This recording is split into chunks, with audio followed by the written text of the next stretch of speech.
on Fox 61, Connecticut's news station. Republicans are plunging America into a shutdown, rejecting bipartisan talks, pushing a partisan bill, and risking America's health care. Democrats may have chosen to shut down the government tonight, but we can reopen it tomorrow. All it takes is a handful of Democrats to join Republicans to pass the clean, nonpartisan funding bill that's in front of us. Well, breaking news at 6, the government has been shut down after the Senate failed to pass a funding bill to keep it open before the deadline at midnight. We're going to be taking a closer look at what this means and how it will impact our state. Still a lot to get to this morning.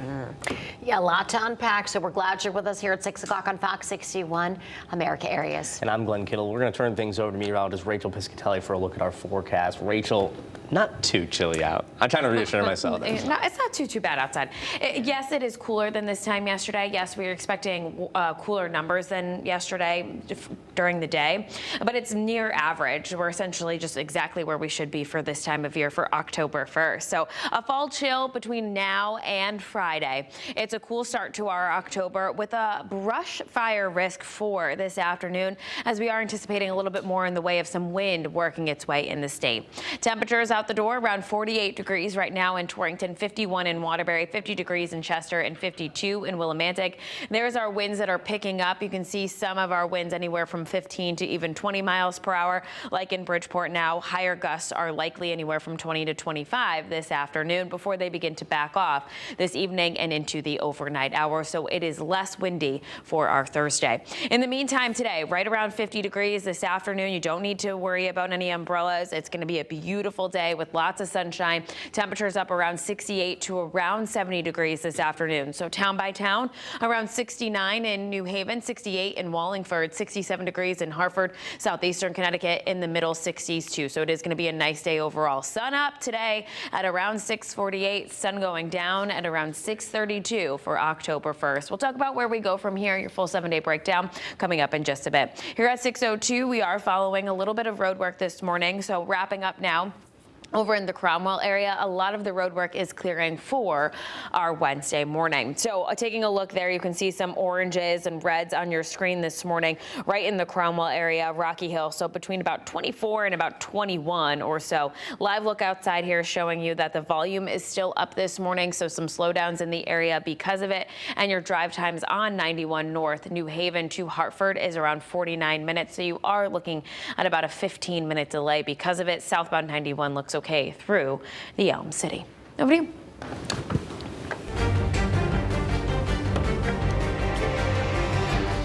All right, let's get into it. Government shutdown officially began at midnight after Senate Republicans and Democrats failed to reach an agreement on a bill to keep the government funded. Yeah, that means roughly 750,000 federal workers are expected to be furloughed, some potentially fired by the Trump administration. Those that work in essential roles will now work without pay. The last time the government shut down was from December 21st, 2018 to January 25th, 2019. So how will this shutdown impact us here in Connecticut? We have team coverage for you this morning. Fox 61's Priscilla Meza is live in New London. She's going to tell us more about the impact the shutdown is having on the Coast Guard. And Fox 61's Joe Monty is live at Bradley International Airport on how shutdown is going to be affecting TSA and air traffic control workers. We're checking in with Joe first here. Joe, what can you tell us about impacts being seen and felt there at Bradley? Good morning. Yeah, I'm at Bradley International Airport, and business here continues as normal despite the government shutdown. That's because workers here, again, are essential and need to work regardless of the government's ability to stay open. Now, the government shutdown does have a far and wide impact on everyday Americans this morning. Thousands of TSA and air traffic controller workers are working without pay. According to the U.S. Travel Association, the shutdown could hurt the travel economy and with an estimated $1 billion loss every week. And this effect extends beyond airport workers as well. National park workers, health and human services workers, and education department workers are all affected. Workers that aren't considered essential need to stop working while the shutdown continues. Founder and CEO of Diversified Education Services, Aaron Boxer, said students and after-school programs are going to feel the effects as well. After-school programs shrink, special ed supports delayed, districts hold back on hiring. Parents will see fewer enrichment opportunities. Teachers they'll have larger caseloads. Shutdowns, they don't just freeze dollars. They freeze progress inside and outside of the classroom. So schools run best on predictability, and the shutdowns, they potentially rob the schools of that, and then the kids wind up paying the price. Now, in the Department of Education's current shutdown plan, federal financial aid would keep flowing and student loan payments would still be due, but investigations into civil rights complaints would stop and the department would not issue new federal grants. But back to the airport, there's plenty of people here this morning, despite many of the workers not being paid. Business is continuing as normal. I did reach out to Bradley International Airport, and in a little statement, they told me that they do not expect the shutdown to affect daily operations. So again, don't panic. These government shutdowns don't typically affect airports too bad, and that right there from Bradley International Airport, don't panic. They do not expect a major effect on the airport. For now, at Bradley International Airport, Joe Monti, Fox 61. All right, Joe, some reassurance there from Bradley. Thanks so much. From Windsor Locks, we are going to New London with more on the government shutdown effects on our state. She's in New London telling us how it's going to affect the Coast Guard Academy. Priscilla, good morning to you. Yeah, good morning, Erica. That's right. I'm here at the United States Coast Guard Academy, where several essential workers are on the job this morning, but working without pay. Now, the government is expected to provide back pays after the shutdown is lifted, but for now, it's unclear how long that will take. Now, if you recall, back in 2019, a coalition of Coast Guard-related nonprofit groups opened a pop-up food pantry to help Coast Guard and Academy workers affected by the partial government shutdown. And around 160 non-essential employees at the Academy were furloughed.